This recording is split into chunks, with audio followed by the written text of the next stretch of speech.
आइए बढ़ते आगे और एक बड़ी और एक्सक्लूसिव खबर की तरफ करते हैं फोकस। बैंक्स और इंफ्रास्ट्रक्चर सेक्टर से जुड़ी हुई बड़ी और एक्सक्लूसिव खबर लेकर जुड़ रही है हमारे साथ हमारी संवाददाता एकता। एकता, बताइए क्या है बड़ी खबर आपके पास? सर दरअसल ये बैंक्स और इंफ्रास्ट्रक्चर सेक्टर के लिए दोनों के लिए बड़ी खबर है, क्योंकि मई पिछले साल आरबीआई ने एक ड्राफ्ट सर्कुलर जारी किया था जिसमें ये नियम बोले गए थे कि अब कोई भी बैंक अगर है, किसी भी प्रोजेक्ट को अगर फाइनेंस करता है तो 5% उसको जो है प्रोविजनिंग करनी पड़ेगी, यानी कि लोन देते वक्त ही पैसा जो है 5% अलहदा रखना पड़ेगा। इससे पहले क्या होता था कि अगर लोन एनपीए हो रहा है तो ही बैंक्स जो है प्रोविजनिंग करते थे। अब बैंक्स का ये कहना है कि अगर वो 5% एक्स्ट्रा पैसा रखेंगे प्रोविजनिंग के तौर पर तो लोन देना जो है प्रोजेक्ट फाइनेंस में महंगा हो जाएगा, डेवलपमेंट जो है वो स्लो हो जाएगी, इससे उनकी क्रेडिट कॉस्ट जो है वो भी काफ़ी बढ़ जाएगी। तो कुल मिलाकर इंडस्ट्री जो है वो इसका विरोध कर रही थी।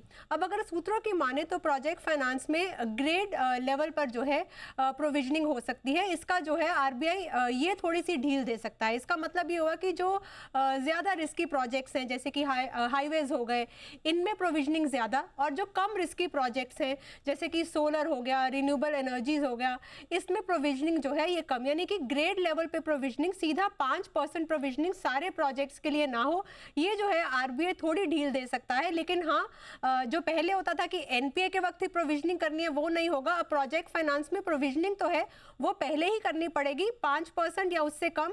ये आरबीआई ये देख सकता है कि कितना जो प्रोजेक्ट है कितना रिस्की है, उसके हिसाब से प्रोविजनिंग हो सकती है। जी, तो प्रोविजनिंग के नियमों में बदलाव होगा, उससे बैंक्स की थोड़ी सी क्रेडिट कॉस्ट बढ़ने का डर है। तो बैंक्स इसका कर रहे हैं विरोध, क्या करेंगे? आरबीआई विचार करेगा वापस इस पर? आरबीआई से यही विचार कर रहा है कि अभी तो पिछली मॉनेटरी पॉलिसी में ये गवर्नर साहब ने साफ कह दिया था कि हम 2026 से पहले इसे लागू नहीं करेंगे। लेकिन सूत्रों की माने तो इसके जो ड्राफ्ट सर्कुलर में जो बदलाव हो रहे हैं वो होना शुरू हो गए हैं, ताकि जो एक बहुत बड़ा झटका लगा था बैंकिंग सेक्टर को, इंफ्रा सेक्टर को, उसमें थोड़ी सी डील हो सकती है कि आपका प्रोजेक्ट रिस्की है तो ज़्यादा प्रोविजनिंग, प्रोजेक्ट रिस्की नहीं है तो कम प्रोविजनिंग। ठीक बात है। तो प्रोजेक्ट की रिस्क के लिहाज से प्रोविजनिंग करने का विचार हो सकता है। ये है बैंकिंग सेक्टर को लेकर बड़ी खबर, जिस पर फाइनली आरबीआई की गाइडलाइंस आएगी। अभी वक्त है, 2026 में इसे किया जाएगा लागू, तब तक का समय है।